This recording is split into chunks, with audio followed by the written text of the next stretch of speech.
Well, here we are again. Since I already covered both of the original Klonoa games in the previous video, this will be more of a casual look at the games in Klonoa Phantasy Reverie Series. But with that said, I'm Elliot, and let's get started.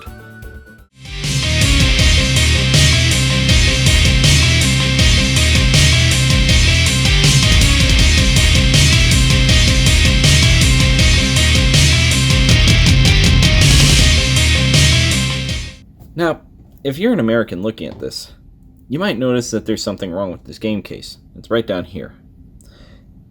Well, this is what it's supposed to say, ESRB, but instead it uses PEGI. Now, why is that, you might ask? Well, that's because on this side, this is an American copy of Ratchet & Clank Rift Apart. This is a European copy of Klonoa Phantasy Reverie Series. So why do I have an American copy of one and a Euro copy of the other when I'm an American? Well, the simple answer is because Klonoa Phantasy Reverie Series only ever had a European and or Asian release for the physical version. You can even see down here, Fear, and they have a spider on there. It's not really a big deal because as of the PlayStation 3, you can play any region game in any region console. But it would be nice to have an American copy of this particular game. For some reason, I was only able to buy this game off eBay and only the Euro version. You can't actually buy this game if you're in America. Searching on the PlayStation Store, I searched every time I turned on my PS4 or 5 from before uploading the previous Klonoa videos to the day the game came out. This is strange to me because I was told that this would receive a digital version here in America. Truthfully, it's not looking good for the Klonoa remakes if this is my first experience. Now, on Steam it shows right up. Not surprising because PC gamers are far less concerned about some stupid region locking, so I could buy it right off the Steam store. So, Klonoa Phantasy Reverie Series, what does that even mean? Klonoa, Dream Traveler. Okay, well that's a given. Fantasy, old spelling of fantasy with an F. Okay? Creative imagination or unrestrained fancy. Well, fair enough. Reverie, a state of abstract musing or the act of daydreaming. The more you know. Series, a collection. Well, that's all fair. Still, I've never heard of the word reverie before this game. I honestly thought that was a made-up word for the game itself. This wouldn't be the first time. So, Klonoa Unrestrained Creative Daydreaming Series. That's what the title translates to. Still, I can't blame them, the developers are Japanese. One fact I've learned, a lot of old words in English are only used by foreigners anymore.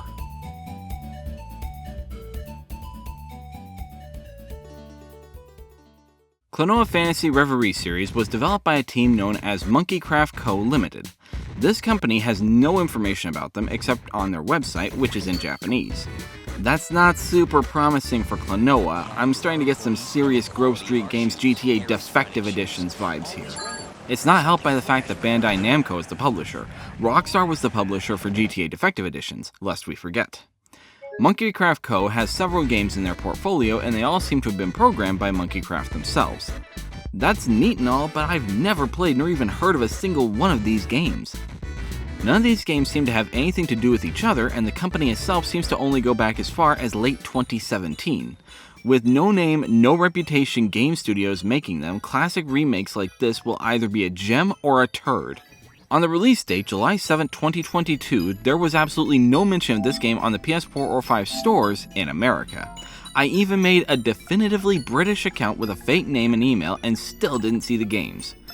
Fortunately, I did pre-order a physical copy of the game, but unfortunately it was coming from Britain, so I wouldn't be able to play it until at least July 15th. On the store, about 2 days after the worldwide release, someone, not sure if it was Sony or Bandai Namco, but someone figured out that the American copy of this game was missing from the PS4 or 5 store. So that's sorted, and you can at least now buy the PS4 or 5 version in America. Good.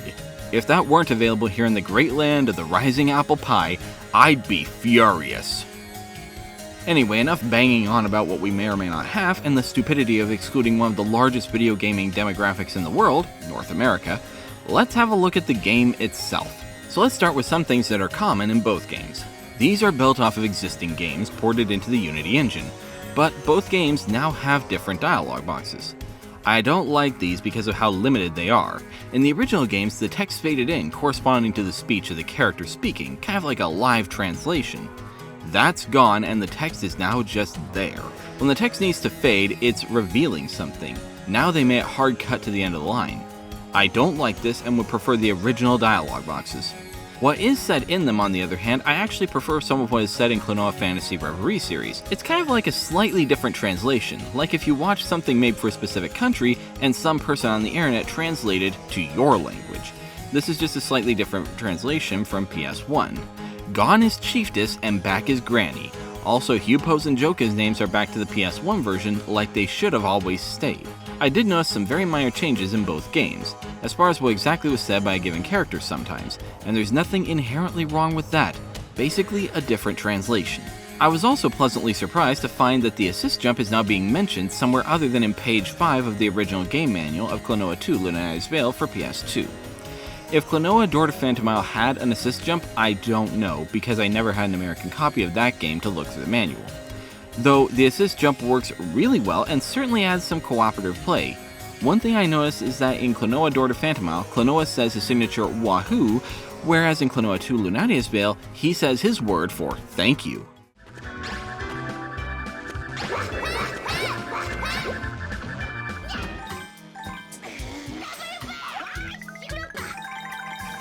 There's also a normal mode, which in Door to Phantomile gives you 6 hit points and in Lunatia's Veil 3 hit points, or easy mode, which will give you 15 hit points in either game.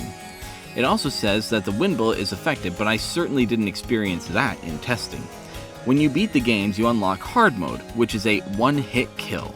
There are no trophies for beating the game on easy, normal, nor hard, so if you never played Klonoa before, just choose easy, especially if you're struggling.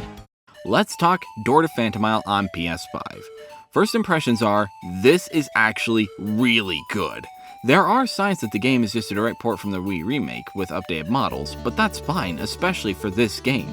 There was nothing wrong with the source code, so I'm actually really glad they took this approach. The evidence I see for this being camera angles seem to be very close, if not identical, to the Wii remake, but I'm not playing both side by side to compare, and trust me, there will be plenty of people that want to do that. The first issue with the Klonoa Phantasy Reverie series is that, for some reason, there are these help messages that you can't turn off. They'll pop up at the least welcome times and interrupt the gameplay to tell you something. This is really only an issue for me in that I already played the original games multiple times on several platforms. I know what I'm doing, and there should be an option to turn these help messages off. What's more, a lot of these really don't need to be in the game. 100 Dreamstones for an extra life. Who? Is there a single person that's ever played a platformer that doesn't know this? What makes it even less necessary is that there's a help section in the pause menu.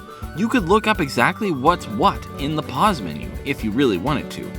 Other things like the assist jump I will concede should be in the game. I actually preferred the way this was done in the Wii remake, as there was just a non-intrusive sign which you could walk forward into and read. You have no idea how hard it is to admit that Nintendo did something right. It hurts. Furthermore, Door to Phantomile seems to be poorly optimized. For some reason, the wind bullet has a much tighter area of effect, so if you're not just about dead on your target, you'll miss, even though in the original game, you'd have hit your target. I did play and platinum Klonoa Phantasy Reverie Series on the original Day Zero game, which was present on the Blu-ray. I refused to update my game or even connect to the internet on my PS5 so that I could play this version. What they patched in the Day 1 patch, I have no idea.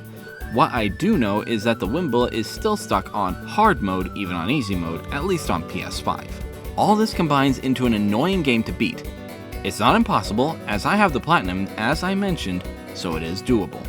It also sounds like they were mixing and matching voices with Door to Phantomile, because some voice lines sound like the original PS1 version, but others are definitively from the Wii remake, and one is verifiably from Lunatia's Veil, that being the wahoo when you start the next vision.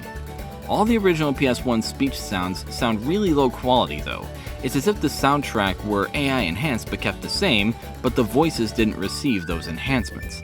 It's like if the speech was in 64 kilobits per second but the soundtrack was lossless. Also, all or at least most of the dialogue scenes now play automatically. So let's switch over to the sequel. In Lunatia's Veil, it is the original game's source code, but with some minor changes.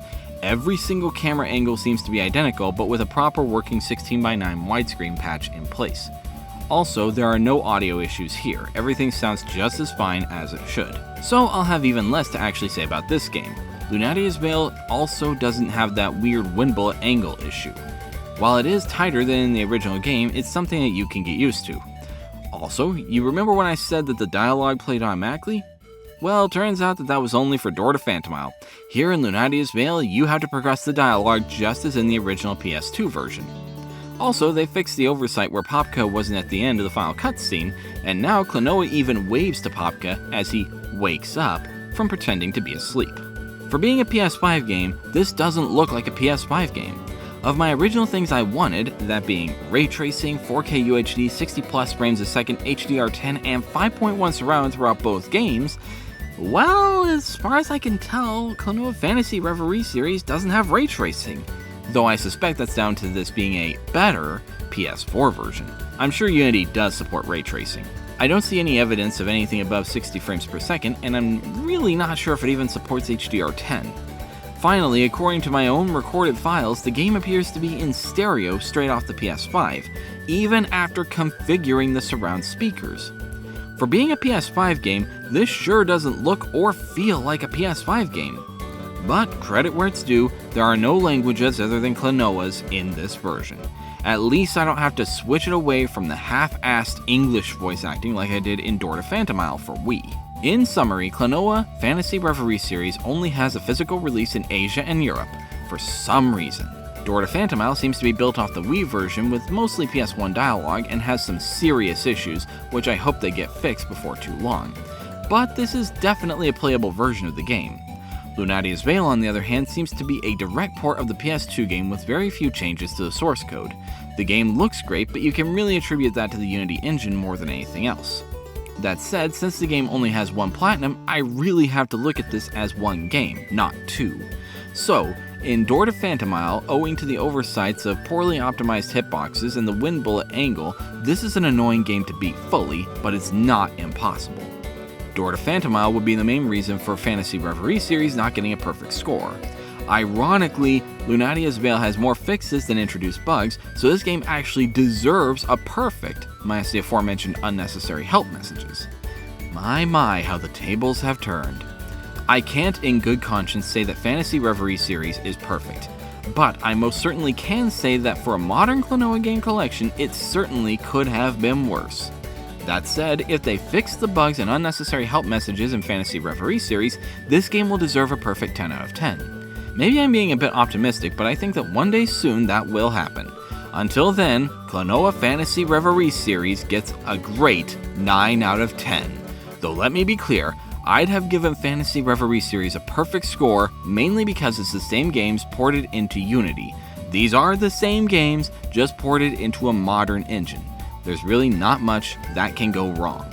The optional bundle, on the other hand, is a complete waste of time, resources, and money. On PC, you do get the full soundtrack, some pretty cool concept art, and some extra costumes, but at the cost of $20, and it's all built into its own Unity application. This is shameful, as you don't even get it in a form that you can actually listen to the music or look at the art anywhere, anytime. Unless this DLC becomes free, this is a cold 0 out of 10. I shudder to think how anyone could have messed this up. At least with the popularity of Unity at this point, you can still extract pretty much anything from a Unity game, but that shouldn't be necessary to do. All that is to say, this is a very good re-release of the two original games and definitely worth the asking price of $40 for the base games. It should take no more than 12 hours to platinum the game, but that does depend mostly on skill and a bit of luck. Klonoa Phantasy Reverie Series should by no means be the end of Klonoa, and I do hope to see another original game sometime in the future. I think that really speaks more about games in general, that they try to release something and then they patch their way into a finished product rather than just finish the product before release. I don't know why they insist on doing that either. Anyway, with all that said, I'm Dark Lord Elliot, and we're done here. Thanks for watching.